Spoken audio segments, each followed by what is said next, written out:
হঠাৎ করেই উত্তর কোরিয়ার আকাশে দেখা যায় একটি আমেরিকান গোয়েন্দা ড্রোন। উত্তর কোরিয়ার দাবি, যুক্তরাষ্ট্রের এই ড্রোন তাদের আকাশসীমায় প্রবেশ করে গোপন নজরদারি চালাচ্ছিল।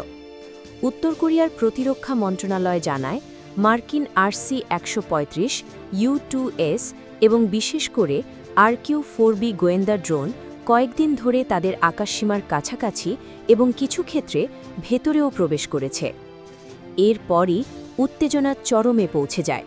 উত্তর কোরিয়া সরাসরি হুমকি দেয়, এ ধরনের অনুপ্রবেশ আবার হলে তারা মার্কিন ড্রোন বা বিমান গুলি করে ভূপাতিত করতেও পিছু হবে না। তাদের ভাষায় এটি ছিল জাতীয় সার্বভৌমত্বের গুরুতর লঙ্ঘন এবং এর জন্য যুক্তরাষ্ট্রকে চড়া মূল্য দিতে হবে। অন্যদিকে যুক্তরাষ্ট্র এই অভিযোগ অস্বীকার করে জানায়, তাদের বিমান ও ড্রোন আন্তর্জাতিক আইন মেনেই কাজ করছে। এই ঘটনাকে কেন্দ্র করে কোরীয় উপদ্বীপে নতুন করে যুদ্ধের আশঙ্কা তৈরি হয়। বিশেষজ্ঞরা বলছেন, একটি ড্রোনই কখনো কখনো পুরো অঞ্চলে বড় সংঘাতের সূচনা করতে পারে। এখন প্রশ্ন, এটা কি শুধুই নজরদারি নাকি বড় কোনো সংঘাতের পূর্বাভাস?